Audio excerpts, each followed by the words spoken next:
what getting organized really means is, look, is there anything out of place? Is there anything that's not where it belongs? Are you ready to organize mindfully? Get ready to be inspired to bring organization into your life by hearing from professional organizers, designers, mindfulness teachers, and people who are living an organized life. Here's your host, Mark Dillon. Welcome to episode 001 of Organize Mindfully. On today's podcast, David Allen, the author of Getting Things Done, is here, and he's going to speak with us about organizing. I want to let you know right away two things. First of all, in a couple more episodes, David and I are going to dive into the Getting Things Done system, and we're really going to talk in detail about how that system works. So stay tuned to a future podcast that's coming up very soon. Secondly, in arranging this interview with David, I was in communication with his wife, Catherine, and I mentioned to her that I wanted to give away a few copies of David's updated book, Getting Things Done. And she was right away so kind as to offer 3 copies of the newly updated book. So how do you win a copy? Very simple. Go to organizemindfully.com and enter your email address. On June 30th, 2015, I will draw 3 lucky listeners' names and send you a copy of the book. Let's take a listen to the interview. Thank you, OM team, for tuning in today. I have on the line with us an author of an amazing book that I'm excited to talk to you about. A brand new edition for 2015 has been released. The book, Getting Things Done, The Art of Stress-Free Productivity, with the author, David Allen. David, are you ready to organize mindfully? Absolutely, Mark. Excellent. So, David, I understand one fact that I read recently is that you held 35 jobs within 35 years. You've done everything from being a karate teacher, a landscaper. You were a gas station attendant. Tell us how you took all of that and came to where you are today. I didn't know what I wanted to do when I grew up. I kept looking for the perfect thing to do before I did anything, that I thought would be significant. So I just kept banging around trying to pay the rent, put one foot in front of the other. And then ultimately I started, as I got a little bit more mature and had friends who were maturing, and they were starting businesses, and some of them seemed to know what they wanted to do. And so they were starting enterprises, and I became a pretty good number 2 guy. So helped a friend manage a landscape company, helped some friends, start a restaurant. So I like to go in and say, okay, how much easier can I, make what we're doing here function? So people have often asked me if I've always been organized. I say, no, I've always been lazy. I mean, I've always, I get up saying, how much easier can I get from here to there about anything I need to do? So that just seems to be built into my DNA. So, at some point after all of those things, I really realized that a lot of people had the same kind of issues, same issues I had about how do I control, how do I get focused, how do I, keep my life together as it was getting more complex as I was getting older, and discovered that everybody else had the same issues. And I began to uncover some incredibly functional methodologies and techniques and principles that worked for me, and then when I started to apply them with other people, they worked for them too. And invariably, when people started to apply these techniques, it gave them more of a sense of control, gave them more of a sense of focus. They got more, room to think. It was just life improved and their work improved. So, it took me a long time to figure out that what I'd figured out was, really unique, and that nobody else seemed to have come up with that set of principles and a methodology as I did. But that's why after 35 years, I said, well, let me just see if I can, sell myself, i.e. be a consultant. And then that started me on a long trek. Boy, that was 1981, so a while ago. Then I started, taking these techniques and then applying them within my consulting practice, and that was the sort of the beginnings of then what was to become Getting Things Done, or GTD as the world knows it. So back then you put this together, and it really was from everything that you were applying in your own life. Here we are, all these years later, and there's research now showing this is working not only for you, but a lot of people have studied this, and it's making a huge difference. I'm curious, back then, you didn't have scientific research or anybody really looking at this to say like, yeah, this makes a difference in our life. How did that feel, putting that out there to the world in what you believed in? Well, it wasn't just a belief, it was a real experience, because I didn't make up some of these key principles. Two or three of them, a good friend of mine who was a mentor of mine in the consulting field had uncovered them and come up with them himself. And he shared them with me, and he and I did a lot of work together. So I was able to incorporate those, and they were hugely, impactful. So it wasn't a belief system. I just knew it worked, and it made a difference immediately. I mean, within 2 minutes, you could tell if you started to get things out of your head and make the appropriate decisions about what you wrote down in terms of what you're going to do about it and next actions about it. It instantly started to make a difference. So it was extremely. There was no theory behind it. I mean, over the years, I developed. Well, this must be why the principle really works.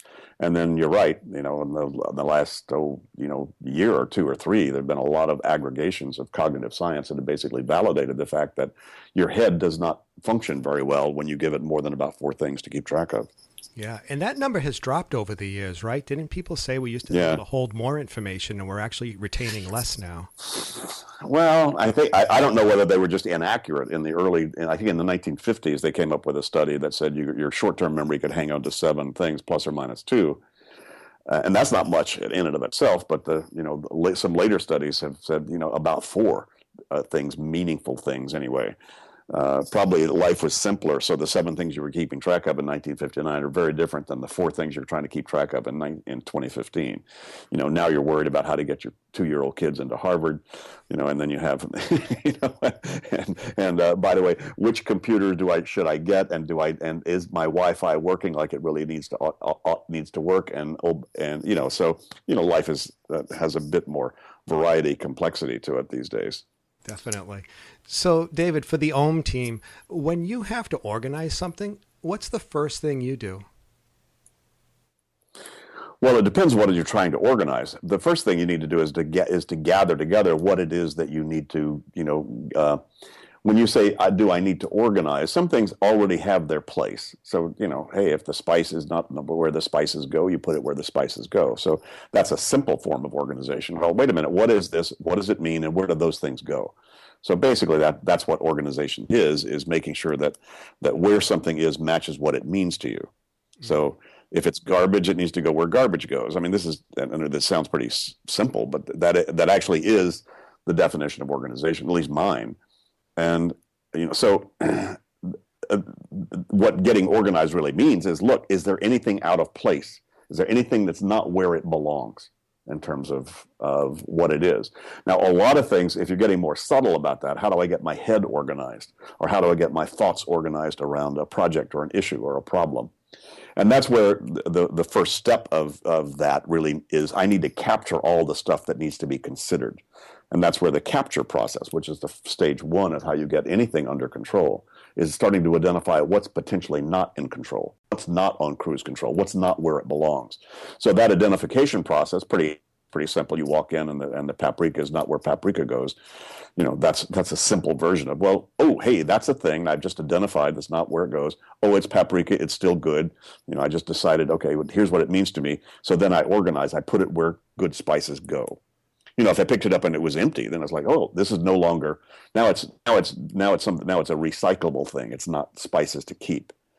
So as simple as that principle is, but that simple principle is the same principle you would apply to just more sophisticated stuff. What would you say is your biggest strength as an organizer? Well, I'm not really an organizer, so I'm as much a disorganizer. My biggest strength is knowing what you need to organize. See, most people's organization or most people's to-do list or most people's systems are simply incomplete list of still unclear things. They're just rearranging incomplete piles of stuff that's still amorphous. Yeah. So my skill is knowing what the contents of that really need to be and what you need to do to be able to get those contents accurate. Can you talk a little bit about I love this phrase, the trusted system. Mm-hmm. Can you speak more about what that means? Well, if you're not sitting there wondering and being bothered by where you need to be a week from Tuesday, that's because you have a trusted system to hold that. And a trusted system doesn't just mean you have the contents that needs to be on your calendar, and that you have a calendar that works, but that also you have the behavior that will engage with that calendar at the right time. So it means a trusted system means I have a system that I can trust. I can park something, trust that I've got the right things in that system, and trust that I will engage with that system, appropriately. What would you say is your biggest weakness? My biggest weakness is, in a sense, my weakness is a reflection of my strength. My weakness is I can let myself go for quite a while, and be, free, spontaneous, follow my intuitive hunches, and let things pile up around me because I know how to clean it up very fast. Yeah. So, I'm the strength of, I think you're most productive when you have the freedom to make a mess. So, I don't work neat. I cook. I don't cook neat. I don't work neat. It's one mess at a time, but I'll give myself freedom to get pretty messy. I love that. Yeah. So, my weakness is the fact that I can be pretty risky about my trusted system. Yeah. And I think having the trusted system, I'll confess, last week I did my weekly review, and it had been a while, but because I had my system, my trusted system, and I had been continuously putting things in there, when I got back to, okay, it's time to sit down and go through this, it, maybe took me a couple of hours to go through it. But then as soon as that was done, there was this, okay, it's all together. Everything's back in order, so to speak. Yeah. No, it's just pulling up the rear guard. Well, this is not news to most people. I mean, most people feel best about their life and their work about a week before they go on a big holiday. It's not about the holiday. They think it is. It's like, what are you doing a week before the holiday? You're getting your act together, right? What are all the things that are loose and potentially out of control, and what do I need to do with them, and how do I, agree with myself and renegotiate my agreements with other people and park things in the appropriate places so that I can just be on the beach or just be on the golf course or whatever you do, whatever you want to do. I just suggest people do it weekly, not yearly, but that's essentially what you did when you did a good weekly review. You just put it back all out in front of you, became more conscious about it, and said, that'll wait, that won't. Oh, here's where that goes. And you just kind of brought up the rear guard. Exactly. And some surprises came up too, like, oh, I already did that. I forgot that I had taken care of that. Good. One thing completed. It just gives you those instant wins. And it's not just a passive process. Once you really get into this, a lot of the refinement of the art of how you manage the flow of life's work is not just catching up and patching up cracks. To a large degree, it becomes a very creative process. It gives you the time to step back and reflect and see your life from a little larger and more expanded and refined perspective. And there's oftentimes many new things and new reassessments, and it's kind of like a fresh breeze blows through your psyche again, when you do that. So it's not just a passive cleanup, though to a large degree that helps. Your car runs better when you clean the trunk and get it washed. So there is a lot of value to just cleaning house, that a little greater than just having a clean house. Definitely is. What is one skill or habit you wish that you had? Probably, given the fact that I'm still, doing a lot of creative work and have a big sort of open window in front of me in terms of how many things I could contribute to, then, more consistent writing and seminar and education design, so that I could trust that every day I'm contributing into that. I haven't built in that discipline yet. It hasn't been that critical that I didn't have it, because I do have a fairly flexible lifestyle. So it's not like I had to carve something out where I didn't have the time. But to make that more of a habit, like exercise or anything, the only thing I do consistently is wake up. So, it's been a little difficult to sort of ritualize my life like a lot of people have. That works very well. And I understand that it works very well. The more you can build rituals, and especially start just doing things regularly, that if you do enough of them, then cool things show up. So a little more consistency with what I consider now probably the best contribution I can make, to our work, and to my, I'll call it ministry into the world of my stuff. That would be my biggest improvement opportunity, I think. Great. Thank you. What are you most excited about right now? Globalizing the GTD and getting things done education. It's been a big project we've been working on for a couple of years, and it'll still be, probably a few more years. It's the long bet, essentially, of our mission really is to get this methodology to as many people on the planet as want it. There are a lot of people that don't know about it yet. And so that's exciting. We now have, I think, officially 50 countries where we've set up exclusive franchisees of training, companies and consulting companies inside those different countries and regions to now start to become conduits for the GTD and getting things done education, the training programs. So designing those training programs so they're exportable, and then managing the certification of master trainers within those different languages and regions. That's still a big project on my plate and our company's plate. So and it's exciting. I mean, it's really, really nice that as you and I speak, there are people getting trained in Norwegian and Norway, and in Croatian and Croatia, and in Spanish in Mexico and so forth. So just starting. So it's not full blown yet. These are, a lot of them just starting to get traction, but it was one of the reasons that it made it a little bit easier to justify moving to Europe, as Catherine and I did a year ago, because UK and Scandinavia and Western Europe are where there's probably most traction with that happening right now. That's fantastic. So you really are duplicating yourself in a sense and getting this message all over the world. Yeah, well, it is just a process. It's not me. I mean, it has been a little bit easier to sell my personality than a process. And I wasn't particularly thrilled about putting my name on the masthead. I'd rather be sort of, who was that masked man? No ripple in the water. I'm out of here. But it was a lot easier. My name had more equity than the process itself, and it was, it did help, at least with this methodology, to have a sort of a spokesperson who represented it. And I can talk as well as I can write. So that was part of the package that I was willing to do. But yeah, as soon as we could scale this, as soon as we could find a way that I didn't have to be involved personally, and people could still get it, because it really is just a process. It's pretty subtle and pretty sophisticated, and you can take it to an infinite level of refinement. And it really is a lifelong sort of art and craft. So it was fascinating to find out that I had wound up, almost in spite of myself, defining a whole new art form, which is, how do you manage the flow of life's work? Yeah. So it's been fascinating. That's great. So we all have setbacks. We all have failures. Can you take us to a moment in time that you consider maybe your worst chaos moment, when things were a bit out of control, and what that was like, and maybe how you came through that? Well, probably the toughest time was when the Great Recession hit, because we were just starting to expand, quite a bit, and we were investing in people to try to grow, sort of our outreach, and that thing hit us in this broadside, and we didn't. We don't have deep pockets. I mean, we're self-funded, pretty much. Catherine and I, my wife and I, have sort of fed back into the business, pretty much all of our resources that the business was generating. So, it's been a vulnerable thing. And then when that whacked us and we had to basically drop 40% of our staff, anybody out there who's ever done that, that's the toughest thing to do, especially when they're great people, and especially when they understand, that even makes it worse, Yeah.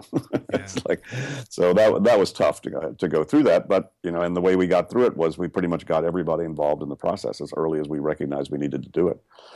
Everybody, even those who, pretty much figured they were going to be, let loose. But we got everybody involved, and, pretty much just were quite honest and acknowledged, and, and just dealt with that reality. So that was tough. Yeah.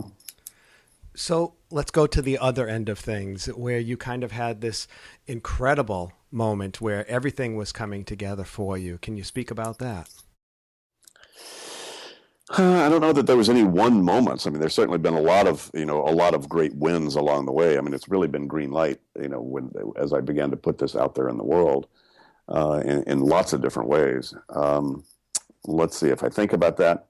I mean, one was actually right about the same time as the recession hit. We had organized the global summit for GTD. We figured it was time to sort of bring everybody together. GTD was our shorthand for getting things done, but it kind of took off by itself. And it sort of became this brand that kind of ran out from under us. So we really needed to kind of reach out and make sure that we were identified with that, not for any ego reasons, but because a lot of people were thinking GTD was not what it was, and so to keep essentially the methodology and the information pure, we needed to kind of re-own that, or to create more of identification. So we created a summit, and invited I had no idea who was going to come, and people came from all over the world, and it was one place where everybody who sort of shared what the GTD thing was. And we had Air Force generals, we had artists, we had people from Europe, we had from all over. And so this was back in 2009. And that was fascinating to start to see there was potentially a global community of people who sort of resonated with what this was, and see that start to come together in an extremely positive framework. So that was a pretty big highlight. And gee, I don't know, maybe when I heard that Howard Stern was talking about my stuff, how it had changed his life on the radio, that was another sort of highlight moment. When, if you think, it was just an indicator that there are a whole lot of people in the creative world that, quote, the creative arts, or entertainment, you would think they would be the last to take to this. And actually, it very much resonates with a lot of those folks, because it gives them room. If you apply this stuff, it creates more room to be more creative. Well, it's funny that you say that. It's funny you say that, David, because I was listening to like that week or two that Howard was talking about your book, and I'm like, what is this all about? He is going on and on about this. And so I grabbed the book and I just went, now I get it. I completely get it. That's funny. Yeah, that is funny. So yeah, there've been a lot of those little moments that were highlights. I mean, truly, the one of the things I'm blessed with is some of the best and brightest, people on the planet are the people most attracted to this. So next, I like to do what's called the tidy up. These are short little questions with either short, or if you want to expand on it, you can. What holds you back from organizing? Me, or what holds one back? What holds you back? I'm not held back. I eat my own dog food, and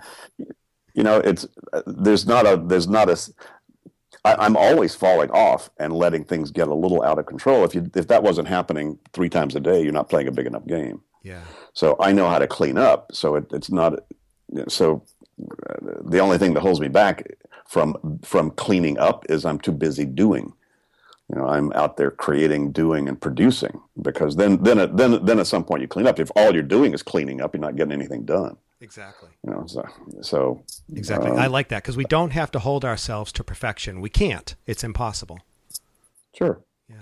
And it's by the way, it's the most creative, productive people that usually get the most disorganized, because they're throwing themselves out of their own comfort zone based upon their aspirations and their visions and their creativity. Yes. What's the best advice you ever received? Let go and let God. What is one personal habit that you feel contributes to your success? Getting in baskets to 0. This is something that when I did my weekly review, simply having my inbox at 0 is a complete freedom. Yeah, it's not only that. It gives me it allows me to throw stuff into my in basket without having to make a decision, and trusting that another part of me will actually execute on it, simply because I have that habit and that ritual. Mm-hmm. So it's not just cleaning up your in basket. It's also then allowing me to have a place that, creative, cool, neat things to do, value-added things that I can trust those will be executed on based upon that habit. Right. It's allowing the mess to come back in. Yeah, I mean, come on, there are a lot of things I don't want to think about. I don't want to have to think about what the next step was, and it's like, oh God, what is that email? Oh God, and so, there are a lot of things I don't feel like doing, but because I have the habit of cleaning up, I have to. Yes. I have to make that decision. I can't just sit there and let it sort of yak at me or numb me out. So, there's a lot more to getting your in basket to 0 than it sounds. So could you share an internet resource or an app that you could recommend to our listeners? Well, probably, one of the universal popular things these days, simply because of how many ways you can use it, is Evernote. I use it for digital reference. It's very, very easy once you figure it out. In a way, it's kind of challenging because it's so simple, and you have to figure out your own algorithms about how you're going to structure it and where you're going to park stuff. But as a general universal tool, it's great. I've got checklists in there. I can cut and paste things very easy. And it's a wonderful place. Got a great search mechanism. So it's not perfect, but it's great for that. And there are a lot of people. I don't use it for that function, but you can use it because it can function as a list manager. You can use it for reminder lists and checklists and things like that if you want to do that. And because it's multi-platform, and wherever you go with whatever device you have, with whatever platform you're operating in, you can have access to what's in there. What's one book that you would recommend to the Organize Mindfully listeners, and why? Two, if I can take the liberty. Yes, please. And they're both very recent. One of them happens to be called The Organized Mind by Dan Levitin. He's one of the researchers that's aggregated a lot of the cognitive science research about the need to build an external brain. And then even more recently, a book called Brain Chains, 2 words, by Theo Campanale. And it's an aggregation of a lot of the data about what the digital world is potentially doing with your brain, or how the challenges it has as well as the opportunities. But it's read it at your peril, because there's a lot of data out there showing you that, getting wrapped around and getting addicted into the digital technology and social media and the pings of life out there right now 24/7 is compromising a lot of your cognitive capabilities. So it's not that those things are bad, but they're powerful and they're potentially dangerous in terms of how people are engaging with them. So those are both, they're if you're interested in this at all, both of them turn out to be a great manual for your mind, like very practical stuff. And, all of them have basically validated the GTD methodology. I came at it from 30 years on the street. They came at it through research and science. So imagine you need to organize an entire house that's in complete disorder.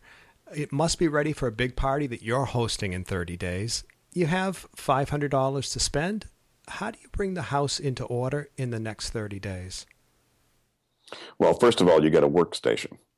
You can, simply said, you can get two drawer file cabinets, metal file cabinets, and a door, put it on top of it, get a chair, get an in basket, and get a pad and a pen.